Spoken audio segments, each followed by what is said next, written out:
En manchette, aujourd'hui, on termine la semaine avec notre survol des conseils municipaux, arrêt à Saint-Ignace-de-Loyola et à la MRC de Dautré. Bonjour à tous, bienvenue à votre bulletin d'information sur les ondes de CTRB, votre télévision locale et régionale, en ce 19 janvier. Alain Belle-Humeur au pupitre. On débute donc par la suite de notre survol des différents conseils des maires et des municipalités de notre territoire, amorcé en début de semaine. La MRC, la municipalité régionale de comté de Dautré, donc tenait son assemblée des maires le 17 janvier dernier. C'est la première séance de l'année 2024. Plusieurs points à l'ordre du jour. On en a retenu quelques-uns. On va y aller en rafale. Tout d'abord, il a été question de fibre optique, d'investissement de 125 000 à ce niveau-là. 30 km de fil optique s'ajoutent à ceux déjà en place dans la MRC. Il y a aussi une entente pour le coordonnateur des mesures d'urgence. On écoute un premier extrait. 4-5, entente de coordonnateur mesures d'urgence. Donc, c'est l'entente pour 2024 pour le coordonnateur des mesures d'urgence, qui est M. Daniel Brazeau. L'entente est payée à même le financement du programme d'aide financière, du soutien des actions de préparation au sinistre. C'est toutes les municipalités de la MRC qui embarquent, et à l'exception de Saint-Norbert. Donc, c'est bon pour tout le monde. Le montant de Saint-Norbert. Oui, le montant que Saint-Norbert vont calculer, puis ils vont retourner le montant que Saint-Norbert avait mis dans. Donc, M. Frigon propose, appuyé par M. Sylvestre, à ma gauche, à ma droite. 4-6, acquisition de fibres optiques supplémentaires. C'est pour, évidemment, Autré branché 2. Donc, c'est le dépôt du rapport d'ouverture des soumissions. Il n'y a pas de contrat. Donc, le plus bas soumissionnaire conforme, c'est Connect Télécommunications. C'est pour 125 170,50 $. C'est environ 30 km de fibres optiques qu'on achète. Donc, ça me prend un proposeur, proposé par M. Frigon, payé par M. Belle-Humeur, à ma gauche, à ma droite. Toujours lors de cette séance des maires de la MRC de Dautré, il a été question, un autre point, d'une nouvelle entente relative à la ressource partagée en environnement. On parle d'Antoine Drainville-Mongeau, qui était là depuis 3 ans. Il y aura maintenant une entente de 5 ans. On rappelle que c'est un partage entre les municipalités pour avoir une ressource en environnement chapeautée là, par la MRC. Dans la nouvelle entente, Saint-Cuthbert s'ajoute, Saint-Barthélemy et Saint-Gabriel-de-Brandon. Les autres municipalités en font partie, sauf Sainte-Élisabeth et la Valtrie qui fonctionnent par eux-mêmes. Donc, on écoute un autre extrait de cette assemblée. Nouvelle entente relative à la ressource partagée en environnement. Donc, c'est l'entente pour Antoine Drainville-Mongeau qui est déjà ici. Auparavant, c'était 3 ans. Donc, c'est pour un changement, mais ça va être pour 5 ans. Donc, très bonne chose. Donc, Saint-Cuthbert, Saint-Barthélemy, Saint-Gabriel-de-Brandon qui s'ajoutent aux municipalités qui en faisaient déjà partie. Donc, évidemment, il y a la Valtrie et Sainte-Élisabeth qui ne sont pas dans ça. Évidemment, la Valtrie, on a déjà des conseillères en environnement. Ça. Donc, proposé par M. Villeneuve, appuyé par M. Lahaye. Parmi les nombreux sujets à l'ordre du jour, il y a aussi eu une entente avec l'Office régional d'habitation du coin pour l'embauche d'une ressource pour l'aide à la recherche de logement. On sait que la problématique du logement touche tout le Québec. La MRC de Dautré n'y échappe pas. La crise du logement, c'est présent partout. Donc, il y aura une ressource supplémentaire pour aider à amoindrir, si on peut dire, le choc au niveau du logement et essayer de répondre à des besoins divers. Le préfet Christian Goulet en parle et il passera la parole au maire de Lanoraie, André Villeneuve, qui siège sur ce comité. On les écoute. 4-16. Entente avec l'Office régional d'habitation pour l'embauche d'une ressource pour l'aide à la recherche de logement. C'est une entente d'une année avec l'ORH pour l'embauche de ressources, évidemment pour l'ensemble de la MRC, même pour ceux qui ne font pas partie de l'ORH. Puis la contribution pour la MRC est un montant de, c'est 10 prévu au budget, parce que c'est financé à plus de 90 M. Villeneuve. 90, oui. 90 Je peux vous laisser, M. Villeneuve, vous voulez l'expliquer un petit peu, parce qu'on est filmé, ça peut être intéressant pour les gens. Dans le fond, c'est une ressource qui va être engagée donc, par l'ORH, comme vous venez de le dire, payée par la SHQ à 90 donc c'est un montant de 80 000. On contribue pour 8 000 ou à peu près 10 L'idée, c'est de pouvoir avoir une ressource dédiée pour faire de la prospection de logements, que ce soit des PSL, donc des programmes de soutien au logement, ou que ce soit tout simplement d'essayer de trouver des logements disponibles pour les gens qui en font la demande, parce qu'on connaît la situation actuelle, elle est pratiquement intenable, je dirais, et ça, pas juste ici, mais pour l'ensemble de la région et même du Québec. Et en plus, il faut savoir que d'autres MRC ont aussi cette ressource-là depuis déjà un bon moment. Alors, ça va nous permettre de les rattraper en même temps. Et tout ça est interconnecté. Donc, les différentes ressources dans la Naudière se parlent, travaillent ensemble et donc accompagnent aussi. Il y a un service d'accompagnement auprès des gens qui recherchent un logement dans la région de la MRC de Dautrey. Et évidemment, comme je l'ai dit, tout le monde se parle. Bon, ça va créer une dynamique pour justement mettre des efforts de ce côté-là. Alors, voilà. Très bonne chose. Donc, ça me prend un proposeur, proposé par M. Villeneuve, appuyé par M. Gravel, à ma gauche. Sur ce, on passe à la pause. Chers téléspectateurs, vous êtes cordialement invités le samedi matin dès 9h30 à notre bingo télédiffusé de nos studios de Berthierville. Depuis plusieurs années, nos adeptes de la télévision régionale se sont divisés un montant de 600 $, disponible chaque semaine lors de notre joute de bingo à CTRP. Un amical animateur et ses joyeux compères, dont un technicien et deux bénévoles, partagent tour à tour cette émission dans le but de vous agrémenter durant 60 minutes. Un moment de plaisir qui pourrait s'avérer payant pour vous. Vous pouvez donc vous procurer les cartes de jeu chez les dépositaires participants et j'ai nommé à Berthierville, le dépanneur Formule 1 et le garage Pétroté sur la rue Gilles Villeneuve, le marché IGA Extra sur la rue Gabrielle Brissette, le marché Métro sur la rue Notre-Dame et la pharmacie Proxime sur la rue Frontenac. À Saint-Ignace-de-Loyola, le dépanneur Esso sur la rue de la Traverse et le marché Aldo sur le rang Saint-Michel. C'est donc un rendez-vous hebdomadaire chaque samedi matin dès 9h30 sur les ondes de CTRP, votre télévision régionale et communautaire, maintenant en haute définition. On vous attend donc en grand nombre et toute l'équipe vous souhaite bonne chance.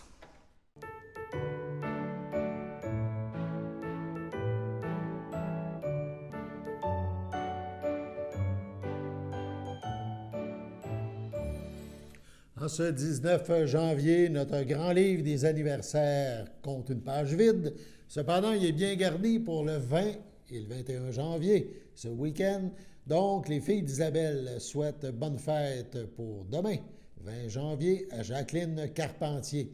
Également, 20 janvier, on veut souligner, la FADOC de l'Île-du-Pas souligne les anniversaires de Guy Denis, de Roland Plante, de Liliane Cournoyer et de Maurice Dionne. 21 janvier, donc dimanche, la FADOC de l'Île-du-Pas souhaite bonne fête à José Cournoyer, à Alain Deguise et à Raymond Plante. Donc, si c'est votre anniversaire aujourd'hui ou ce week-end, eh bien, toute l'équipe de CTRB se joint à moi et vous souhaite un heureux anniversaire. On poursuit donc cette tournée des conseils municipaux. Cette fois, on se dirige à Saint-Ignace de Loyola. La séance s'est tenue le 16 janvier dernier. Une première séance officielle pour l'année 2024. Parmi les points abordés, on en cite premièrement 3. Il y a eu l'embauche d'une inspectrice en urbanisme, la nomination d'un conseiller municipal à l'organisme d'office régional d'habitation, l'ORH, et il y a aussi été question du traitement des élus, salaire des élus à la hausse de 4 %. On regarde quelques extraits. 12. Embauche d'une inspectrice en urbanisme et en environnement. proposé, appuyé par d'embaucher Mme Suzanne Benoît à titre de salariée au poste d'inspectrice en urbanisme et en environnement à compter du 8 janvier 2024. Que Mme Suzanne Benoît relève directement du directeur général. Que Mme Suzanne Benoît, habilitée à entreprendre des poursuites pénales et à délivrer des constats d'infraction contre tout contrevenant à toute disposition des règlements qui sont sous sa responsabilité. 4. Qu'une période de probation soit prévue conformément aux dispositions de la convention collective en vigueur. Et ça prendrait le proposeur, M. Pierre-Luc Guertin, Mme Evelyne Latour, à ma gauche. D'accord. À ma droite. D'accord. 13. Nomination de M. Daniel Valois, l'organisme l'Office régional d'habitation. C'est de nommer M. Daniel Valois comme représentant de la municipalité à l'Office régional d'habitation. Ça me prendrait le proposeur. Mme Evelyne Latour, M. Louis-Charles Guertin, à ma droite. D'accord. À ma gauche. D'accord. M. Valois, vous acceptez? Merci. Oui, merci beaucoup. Oui. 14. Traitement des élus. Il est proposé et secondé et résolu que l'augmentation du traitement des... On va vous lire tout parce que c'est pas là. Article 7 du règlement 497-2009 sur le traitement des élus municipaux prévoit une augmentation annuelle du plus élevé des taux suivants. 2 % ou le taux de variation de l'indice moyen des prix à la consommation pour l'année précédente. Attendu que le taux de variation de l'indice moyen des prix à la consommation pour l'année 2023 est de 3,8 %, donc il est résolu que l'augmentation du traitement des élus pour l'année 2024 soit de 3,8 %. Ça prend le proposeur, M. Gilles Couchin, M. Daniel Valois, à ma droite. D'accord. À ma gauche. D'accord. Lors de cette séance des élus de Saint-Ignace de Loyola, il y a aussi été question, il y a le plan triennal d'immobilisation, ce qu'on projette faire dans les 3 prochaines années, a été adopté. On parle de projets de l'ordre de 2,2 millions de dollars pour les prochains projets en marche ou déjà en marche à Saint-Ignace. On les résume rapidement, donc ça touche 2024, 2025, 2026, évidemment. Donc, la première partie, c'est des projets où il y a une subvention possible là, accordée après. On parle de nouveaux ponceaux rue de l'Église, près de la patinoire. Il y a un programme qui peut être en partie subventionné. On prévoit un investissement de 10 000. Station de pompage, rue de l'École et rue de la Forêt. On parle d'un projet de 100 000 $. Encore là, il y a une subvention qui peut s'y rattacher. Le projet de centre culturel, c'est un projet d'environ 220 000 $ là, au niveau des aides possibles. Donc, il y a différents programmes qui pourraient s'appliquer à ce niveau-là. Il est question toujours en 2024 d'achat de génératrices. On parle de 120 000 $. Il y a une subvention possible à ce niveau-là. On parle d'un véhicule au niveau de l'urbanisme de 17 562 $. Ça proviendrait du fonds de réserve là, pour les véhicules à la municipalité. Et on parle de reprofilage de fossés.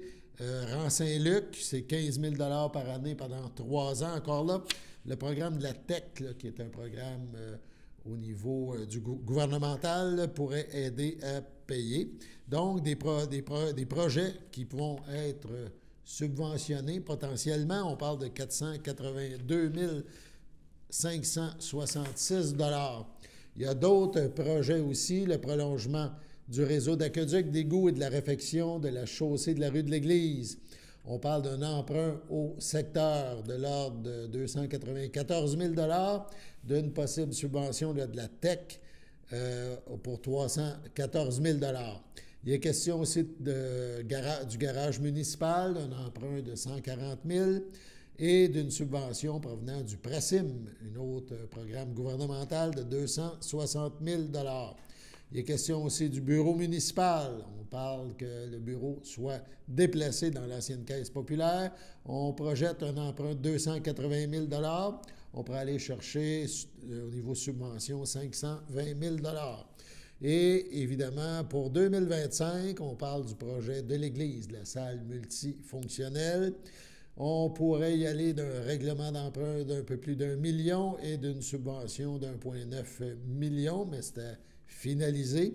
Bref, au niveau des 3 années 2024, 2025 et 2026, des investissements potentiels de 5 millions sont dans les plans. Ça ne se réalisera pas nécessairement, mais c'est projeté. On parle que sur ce 5,3 millions, 3 millions seraient subventionnés et il y aurait une portion avec règlement d'emprunt de 1,7 million. Donc, tout ça, si on additionne, là, on parle de projets de l'ordre de 5 millions, mais des dossiers à suivre. On a aussi à Saint-Ignace de Loyola, lors de la séance du 16, à la période de questions, il y a eu une discussion intéressante concernant des problématiques de circulation routière. Ça, c'est évidemment assez problématique à Saint-Ignace, mais dans plusieurs de nos municipalités. On écoute un extrait. On a vu qu'il y a des maisons qui n'étaient pas encore taxées. On avait ces questionnements-là, M. Même chose pour les chalets? Là, je ne peux pas te dire. Les chalets, s'il a demandé un permis, ça va être la même chose. S'il n'a pas demandé de permis, ben, je ne peux pas savoir qu'est-ce qu'il a fait, qu'est-ce qu'il a dit. Une autre question, je trouve que c'est quand même très, très pertinent. Chez nous, il y a des caméras. OK? Parce qu'à un moment donné, il parlait de vol, puis il fallait installer des caméras. Fait qu'il y en a une qui pointe en avant, puis j'en ai une qui pointe en arrière. Celle d'en avant, comme de raison, elle pointe chez stop. Elle pointe sur les deux stops. Ah, ok. Moi, ce soir, je demande officiellement un dos d'âne au coin de la rue Batte et de l'église, parce que je peux partir mon téléphone ici pour vous mettre ça sur cet RB, là, vous ne croirez pas ça. C'est 80 km/h sans toucher au stop. C'est le même sur les deux bords. C'est le matin, l'après-midi. Le soir, c'est rendu que l'autobus scolaire abondait même plus. Fait que là, c'est grave. Puis vous savez qu'il traverse au moins, monsieur le maire, laissez-moi finir, il traverse au moins 6 ou 7 enfants, 3 ou 4 fois par jour, au coin de mon intersection, je les vois passer dans ma caméra. On pas attendre qu'il y ait un mort. Je les vois tout l'été pour faire le stop à Rédubuc. Oui, mais là, il y a une zone d'école, monsieur le maire. Il y a une zone d'école. L'autre avec, à l'entour de chez nous, il y a des enfants. On n'est pas contre. C'est pas parce qu'on n'a pas avisé la Sûreté du Québec. J'ai essayé pendant 3 ans sous sa sécurité publique. T'es d'Odam, tu veux, Alex, passe sur tête. Il vient d'Odam, on en a un. C'est rien également, on en a un. Pas compliqué. On en met un, c'est bon. On en a des doseurs l'année prochaine parce qu'il y en a beaucoup qui en ont demandé. On va le faire permanent pour l'asphalte. Ah oui, mais au coin, là, où il y a puis même là, même vis-à-vis là, vu qu'il y a une zone d'école, il devrait avoir des lignes. Ou un brigadier. Oui. Comme qu'on a quand on traverse l'école. Parce que là, les enfants s'en viennent, ça hausse. À un moment donné, ils vont en passer un, là, puis. D'accord avec vous? Effectivement. Au coin de chez M. Bac, qui traverse Henri-Lévremont pour chez M. Chevrette. Fait qu'ils font le stop, ils poignent le dos d'âne. Fait que là, ils s'en iront pas. Ils vont pogner le dos d'âne quasiment. Ben, un peu comme on fait. Au loisir. Même au loisir, moi, je mettrai un autre tout de suite après le stop. Juste avant la rentrée pour rentrer vers aller. Puis le chalet maintenant. Là, mais, allez vis-à-vis de Belle Stop, là. On mettra un autre, là. On mettra deux. Tu sais, M. Lavoie, en disant que les autobus scolaires ne font pas de stop. C'est quelque chose, là. Ah oui. Qui ont des enfants. Ah oui. Mais la Sûreté du Québec, elle vient. Elle vient. Ouais, puis ça coûte Il combien? envoie une fois dans l'an. Ça coûte combien? Ça coûte 200 000. Mais oui, il fait 17 bains, nous autres. On a une note, c'est le même. On a dit une note au shérif là-bas, le boss, là, puis il dit, hey, c'est possible de les faire plus souvent du radar et puis de checker les. Ils en font de radar, 158. Ah oui. Parce qu'on n'a pas de redevance. Quand ils en font sur dans nos rues, ils sont obligés de nous donner une redevance. Parce que... Oui, mais quand même. Après, c'est dans quoi j'ai passé. J'ai été 3-4 ans sur le comité de sécurité publique. Puis le chef était là avec tous les policiers de chaque zone. Puis je leur disais, écoutez, à Saint-Ignace, venez vous montrer, parce que là, le monde ne font pas leur stop. Les autobus ne font pas leur stop. Ça roule comme des... Je sais pas, écoutez, là, il y a quelqu'un qui s'est fait pogner dans le Gouvernement à 105 km. Il faut le faire. Là. Puis la police avait été chez eux, l'a visé, parce qu'il y a un citoyen qui avait pris le numéro de plaque, il avait appelé la police, ils ont été, avec la plaque, ils savaient ce qui, ils ont été chez eux, puis ils ont dit, là, on va te watcher. Puis ils l'ont pogné bref, à 105. Oui, j'avais vu. le chum à la fille en Halbert et Vermont, pas faire son stop au coin, puis la police est juste en arrière. Putain, c'est mon père là, avait. Hey, il n'y a pas de cadenas sur mes miroir, là. Il est en arrière de lui. La fois qu'il a pas sur le table de même. Est-ce qu'il y a d'autres questions? J'ai vu mon maire aussi. Je suis en train On m'a passé sur le table et se fait gagner. compléter M. Danfous. Là. Oui. Je suis en train de me demander s'il y a des annonces de l'école sur de l'Église. Oui. C'est là, vous dites, là, il y en a-tu? Non, sur la ligne, il n'y en a pas. J'ai 1 km, 30 km, il commence un peu avant la rue de Vermont. C'est ensemble par Il ici. n'y a pas Ah Il oui. va en avoir un dans la rue d'église, à peu près dans le bout des loisirs, il t'annonce un 30 km. Oui, 30 km, mais une annonce qui montre des enfants traversant la rue là, pour les écoles. Je n'ai pas vérifié, mais je vais vérifier là. Moi, en tout cas, ça m'impressionne tout le temps de voir cette annonce-là. Je ne sais pas les autres conducteurs, mais ça dit, fais attention. Ben, c'est sûr qu'on pourrait toujours la mettre là, sur la rue de l'église en mettant zone école. Oui, c'est ça. serait l'idéal. Les deux Au lieu côtés. d'indiquer que quoi, des petits bonhommes, en tout cas. S'il y Mais en a. il reste que c'est pas sous la même rue. J'ai vu américain qui Mais c'est un quadrilatère quand même. La rue de l'école et la rue de Batte, c'est quand même les deux rues principales de la rue de La l'école. rue d'église. Ça serait peut-être bon de les informer. C'est sûr que dans la rue Batte, on a eu une demande pour en mettre un autre d'Audin. Ah oui, on a le monde. Non, non, mais il y en a. Tu sais, je veux dire, moi, j'avais suggéré ici, puis on en a parlé c'était. On a un panneau lumineux, autrement dit, qui indique quand vous passez avec votre véhicule, ça donne votre vitesse. Avant de mettre un dos d'âne, on devrait faire une étude avant. Ouais. Je ne dis pas que M. Danfous a tort, là. Je suis convaincu qu'il a raison, puis moi, j'en vais passer moi aussi. Là. Mais avant, on devrait faire une étude pour savoir combien, si c'est vrai, que ça passe à telle vitesse. Avec ça, là, on pourra aller voir la Sûreté du Québec. Elle dit, regarde, là, on a des données ici, là. Puis là, il faut faire un tour de temps en temps pendant l'école. Puis si on n'a pas encore de réponse, bien là, on va y aller avec le dos d'âne. C'est parce que les dos d'âne, il y en a qui en veulent, il y en a qui n'en veulent pas. Tu sais, c'est ça. On est rendu là. Ce qu'il dit là, c'est réel. Oui, oui, On oui, a mis oui, dans je le le crois. Écoute, dans le rang Saint-Michel. Saint-Joseph-du-But, moi, il n'y a personne qui fait son stop quand ça passe.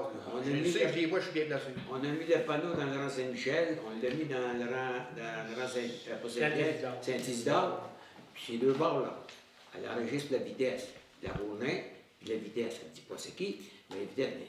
Dans Saint-Michel, dans Saint-Isidore, ça roule à 105, 110, 115. On l'a vu, je l'ai dit à la Sûreté du Québec dans le temps. Mais ils viennent, mais ils viennent quand ils viennent. C'est comme je leur ai dit, venez-vous-en dans le temps de la chasse, dans de la pêche, là. Vous allez voir que ça monte pour aller à la pêche, et puis ça roule. Même sur un trailer en arrière avec un yacht. En plus, c'est asphalté, ça va, c'est bien. Ben, c'est ça qui arrive. Même ça, dans Saint-Michel, avec. C'était passé là. Tu sais, on avait un petit bonhomme dans la rue d'église, on avait une petite bonne femme dans la rue Saint-Michel, puis ils se sont fait frapper de deux. Oui, il n'y a pas de stade jusqu'au bout, dans Saint-Pierre. C'est pas mieux. Il n'y a pas de stade. Il y a stade jusqu'au bout. Nous autres, on arrête dans la petite coupe juste avant de la pourvoirie Roger, il y a une petite coupe, là. Là, ça se range que sur Roger, parce que c'est lui qui a payé pour le faire faire. Parce que c'est un chemin privé. Il a voulu donner la largeur. Roger a voulu donner la largeur. Il garde ça de même.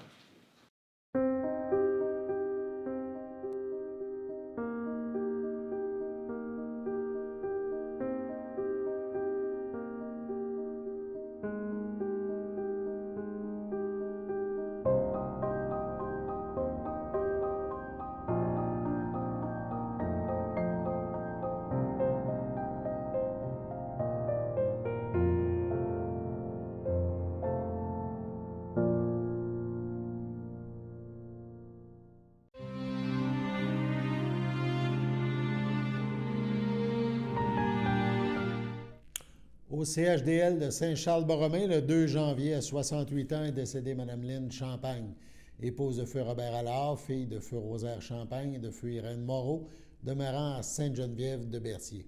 Elle laisse dans le deuil ses enfants Louis, Félicia Venn, Loli, Vincent Laure Perrault, Jenny, Incham Zarali, ses petits-enfants Jaden, Michaela, Aidia, Rana, ses sœurs, ses frères, ses beaux-frères et belles-sœurs, Rose Champagne, Alain Miro, Jeanne Champagne, Guy Champagne, Colette Rondeau, Mario Champagne, Chantal Croisetière, Daniel Champagne, Sylvie Laprade, Guylaine Champagne, Laurent Sauvé, Jean Champagne, Claude Allard, Nicole Germain, Janine Allard, Jean-Guy Turcotte, Réjeanne Allard, ainsi que plusieurs neveux, nièces, autres parents et amis.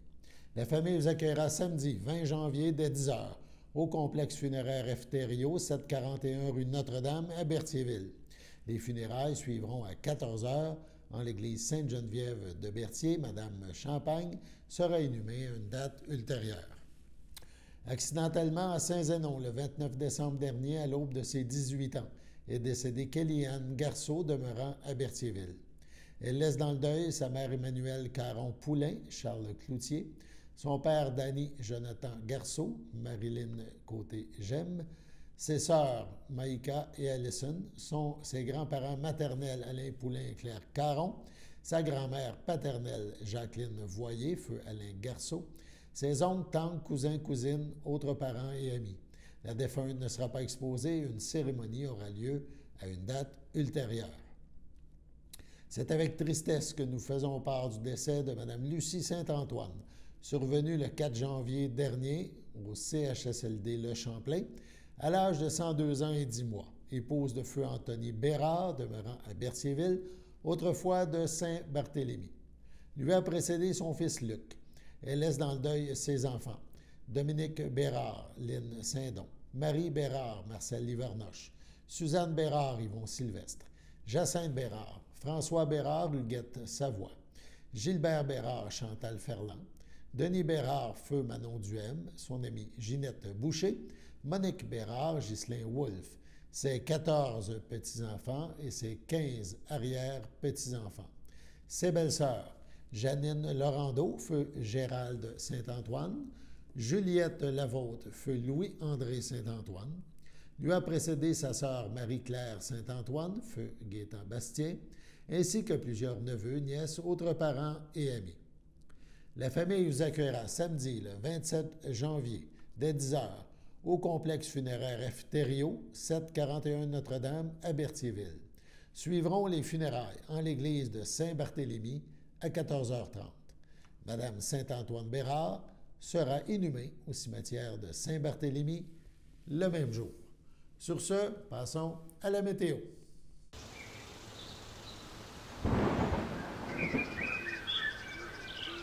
Bienvenue à votre météo de cette fin de semaine. Aujourd'hui, vendredi après-midi, ce sera généralement ensoleillé, une température de moins 14, un temps ressenti de moins 20. Vendredi soir, ce sera des passages nuageux, une température de moins 18, un temps ressenti de moins 25. Vendredi nuit, c'est des averses de neige isolées, une température de moins 18, un temps ressenti de moins 25, moins de 1 cm de neige. Samedi matin, c'est nuageux avec quelques flocons, une température de moins 14, un temps ressenti de moins 21, moins de 1 cm de neige. Samedi après-midi, c'est plutôt nuageux, une température de moins 8, un temps ressenti de moins 13. Samedi soir, c'est nuageux avec éclaircies, une température de moins 10, un temps ressenti de moins 16. Samedi nuit, ce sera un ciel variable, température de moins 17, un temps ressenti de moins 25. Dimanche matin, c'est généralement ensoleillé, une température de moins 16, un temps ressenti de moins 23. Dimanche après-midi, c'est ensoleillé, une température de moins 10, un temps ressenti de moins 16. Dimanche soir, c'est des passages nuageux, une température de moins 14, un temps ressenti de moins 22. Dimanche nuit, ce sera un ciel variable, température de moins 15, un temps ressenti de moins 24. Et voilà, c'était tout pour votre météo.